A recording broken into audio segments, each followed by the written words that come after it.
Sur le port du Guilvinec ce matin, nous retrouvons Pascal, le patron du bar à l'Oden, un navire de l'un des plus grands armateurs de la région, l'armement Bigoudin. Et si Pascal n'est pas en mer, c'est que son bateau a quitté l'eau pour effectuer l'entretien annuel, le carénage. Mais aujourd'hui, il est temps de remettre le bar à l'Oden à l'eau, une opération spectaculaire à laquelle assiste le patron pêcheur. Une fois qu'il sera mis à l'eau, eux s'en occupent plus, c'est moi et puis mes gars qui prenons la relève, quoi. La mise en route, le déplacement dans le port, enfin un peu de tout, quoi. Une fois qu'il est à l'eau, c'est nous qui prenons les choses en main. Pendant 3 jours, le bateau s'est offert une cure de jouvence, nettoyage, décapage et remise en peinture. Une fois par an, c'est aussi l'occasion d'effectuer quelques réparations, un peu de forge, un peu de mécanique. Les grandes manœuvres peuvent désormais commencer. Plus de 200 tonnes à déplacer avec précaution. À la manœuvre, une poignée d'hommes qui manipulent les puissantes poulies. Le gars principal, c'est celui qui est là, c'est lui qui gère tout. Et il est guidé par ceux qui sont tout autour, quoi. Donc le bateau descend droit. Évidemment, s'il descend pas droit, ça le fait pas. Ouais. Petit à petit, les techniciens opèrent la descente du bar à l'Oden sous le regard attentif de Pascal, car son équipage reprend la mer dans quelques heures. Là, on va prendre possession du navire, là. On va monter à bord, lancer le moteur. Eux vont continuer à le descendre, qu'il soit carrément à flot. Hein. La mise à l'eau d'un bateau est un moment périlleux qui doit être réalisé avec attention et précision. L'opération est délicate, mais elle se déroule sans encombre et le bateau de Pascal est presque à flot. Sur le quai d'en face au Guilvinec, l'armement Bigoudin est l'un des plus performants de France. Chaque année, ce sont 3500 tonnes de poissons qui se retrouvent dans leur filet. Et c'est une femme qui est à la barre de cette entreprise. Soisy Glegal dirige cette société depuis 2009. Sur le port, 2 des 11 bateaux de l'armement, des chalutiers de 24 mètres reconnaissables à leur couleur blanc et bleu, dont le nom commence toujours par bara, pain en breton. En fait, cette histoire des baras a commencé par le premier bateau que l'armement Bigoudin a construit. C'était en 79. Et le premier bateau s'est appelé Bara Pendez. Et Bara Pendez, ça veut dire pain de chaque jour. C'est-à-dire que ça donnait l'idée que les bateaux, en fait, les marins allaient en mer pour gagner leur pain. Voilà. Et donc le pain de chaque jour voulant dire qu'ils allaient travailler pour gagner leur pain. Pour faire face à la flambée des prix du carburant, l'armement Bigoudin investit dans l'innovation. Les coques des bateaux sont en silicone par exemple, pour mieux glisser sur l'eau. Et ce n'est pas tout. Le dernier bateau qu'on a sorti a une hélice spéciale qui existait sur les sous-marins. Et ces hélices permettaient de faire moins de bruit, parce qu'il y avait moins de vibrations. Et en fait, il y a une équipe qui a fait un peu des recherches sur ces hélices. Et on s'est rendu compte que quand on utilisait ce genre d'hélice, on consommait moins de gasoil. Donc là, le dernier bateau qu'on a sorti en 2012 est équipé de cette hélice-là. Et effectivement, il y a une économie de carburant. Chaque bateau réalise chaque année environ 1 million d'euros de chiffre d'affaires. Mais il faut déduire 30% de cette somme dédiée au gasoil, premier poste de dépense. La main-d'œuvre arrive ensuite et équivaut à 25% du chiffre d'affaires. Retour devant le bar à l'Oden avec Pascal. Bon, on va aller à bord. C'est l'heure pour lui de reprendre les commandes de son navire.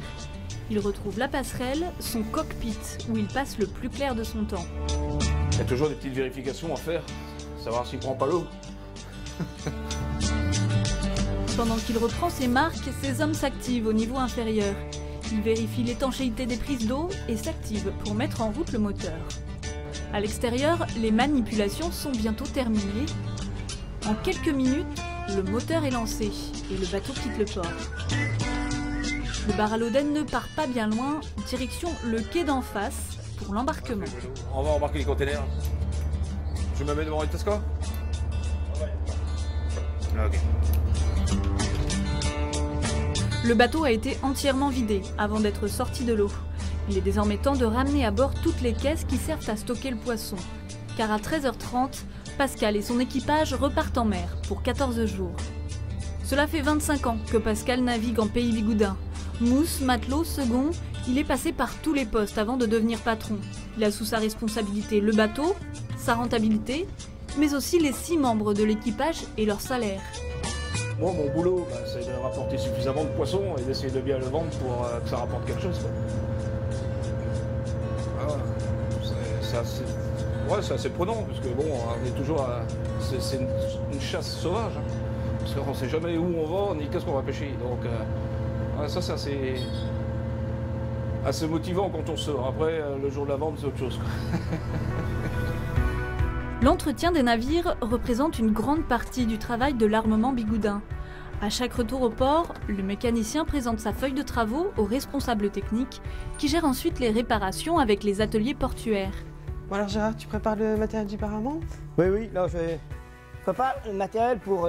j'ai eu la liste matérielle ce matin et je la prépare pour jeudi matin au départ. Donc il faut des semelles de panneaux.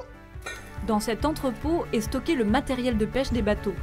Chaînes, fils, alaises, peinture, huile, de quoi réparer les chaluts ou faire les vidanges. Gérard est aussi responsable du matériel à préparer avant chaque départ en mer. Tout est prêt pour qu'il aille en mer. Voilà. Avant de pouvoir prendre le large, les hommes de Pascal s'activent. D'un côté à l'embarquement des containers, de l'autre aux réparations des câbles. C'est l'entretien courant du matériel de pêche qui est répété toutes les 4 à 6 semaines.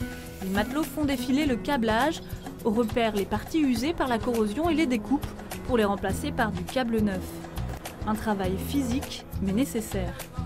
Dès cet après-midi et pendant 14 jours, le bar à l'Oden va devenir la 2e maison des 5 marins. Pascal nous fait le tour du propriétaire. Ici on va dans la cuisine. Ouais. C'est ici que les gars passent aussi le plus clair de leur temps, hein, quand ils ont 5 minutes. Le confort y est plutôt sommaire, mais la cuisine de qualité selon le chef. Chacun leur jour de cuisine et puis ça se passe très bien. Chacun a ses petits plats. On mange bien. Une salle de douche, une couchette pour le patron et le mécanicien. Le reste de l'équipage se partage le dortoir, à l'étage encore inférieur, sous le niveau de la mer. Alors on va descendre dans le post-moteur. Ça c'est la pièce principale de tout le bateau. C'est de là que tout fonctionne. Et bon, allez, on ouvre. Dans un vacarme assourdissant, 600 chevaux tournent en permanence. Une pièce maîtresse qu'il faut bichonner. Il faut qu'il tourne rond ce moteur-là. Soisig Le Gall est la seule femme armateur de pêche en France. Elle a commencé en tant que secrétaire et a gravi ensuite petit à petit les échelons. Entre le personnel en mer, à terre et celui du déchargement, elle gère 96 salariés, dont 80 marins. Une lourde responsabilité dans une commune où le quotidien des 3000 habitants est lié de près ou de loin à l'économie de la pêche. On va dans la rue, il y a plein de choses, il y a des boutiques, des restaurants, des banques, etc. Il n'y aurait pas de pêche, il n'y aurait même pas de tourisme. Parce qu'ici, le touriste, il ne vient pas pour le beau temps. S'il allait pour le beau temps, il irait en Aquitaine, il vient pour l'activité, pour le côté vivant du littoral. Depuis l'arrivée de Soisig Le Gall, l'armement bigoudin s'investit dans le recrutement par alternance, car aujourd'hui la main-d'œuvre est plus difficile à trouver. Les élèves du lycée maritime sont la relève sur qui l'entreprise peut compter. L'embarquement se poursuit sur le bar à l'Oden, des piles de containers, mais aussi bien sûr les prochains repas des marins. Tout ce qu'on a besoin, pommes de terre, légumes, fruits, de l'eau, comme à la maison quoi. En fin de matinée, Soisig Le Gall vient faire le point avec Pascal sur l'avancée des manœuvres et l'heure de départ. À midi, c'est bon ou non? Pour 1h30 au gasoil. Dernier changement de quai pour le bar à l'Oden, car il est déjà temps de faire le plein d'eau et de carburant. Alors forcément, pour faire fonctionner un chalutier, l'opération prend environ 2 heures. Et le volume de gasoil nécessaire se mesure en dizaines de milliers de litres. À peu près 30 000 litres là, pour 14 jours de gasoil. Voilà. Ce qui fait une consommation de 2 tonnes par jour à peu près, quoi. À vide, le bar à l'Oden pèse 200 tonnes. Mais avec les pleins et les différents chargements, il atteint, à l'heure du départ, pas loin de 250 tonnes. 2 à 3 fois par semaine, Soisic-le Gall passe à la criée du Guilvinec. C'est là que le poisson des bateaux de l'armement Bigoudin se vendent. Lotte, raies, cardines, Saint-Pierre, en tout une 60aine d'espèces différentes. Symboliquement, c'est un lieu important dans la mesure où c'est là que tout se fait. Le prix se fait là, le jugement des lots, du poisson, etc. C'est aussi un lieu d'échange avec les marailleurs. Et puis avec le personnel de la criée, donc c'est vital. Elle fait le point sur la pêche de ces bateaux, le tonnage des différentes espèces, la qualité du poisson, discute avec les marailleurs. Et tu as réussi à tout vendre? Et j'ai tout vendu. Est-ce que tu avais pris dans les 200 kilos, 250 kilos? Une partie en tranche à la coupe. Et surtout, elle surveille les tendances des prix. En jeu, la rentabilité de ces bateaux, mais aussi le salaire des marins, qui sont payés à la part, c'est-à-dire en fonction de la recette du bateau. Pour elle, il est primordial d'échanger avec le personnel de la criée ou les grossistes pour comprendre les évolutions du marché. Il y a des échanges, pourquoi le poisson est si cher, ce qui est rare, et pourquoi le poisson est moins cher, qu'est-ce qui fait que, voilà, quels sont les apports dans les autres ports. Donc en fait, j'essaie de comprendre pourquoi le poisson a tel prix.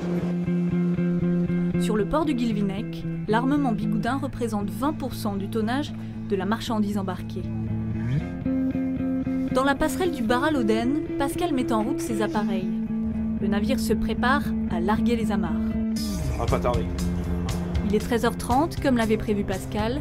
Chaque matelot est à son poste. Le grand voyage va pouvoir commencer. Bon, bah maintenant ça y est, on est paré, tout est prêt, donc après une matinée mouvementée et chargée, on va partir en mer. Donc bah à la prochaine. Le travail commencera vraiment dans quelques heures, dès qu'ils arriveront sur la zone de pêche. À partir de là, ils se relaieront pour pêcher 24 heures sur 24, jusqu'au retour, de jour comme de nuit.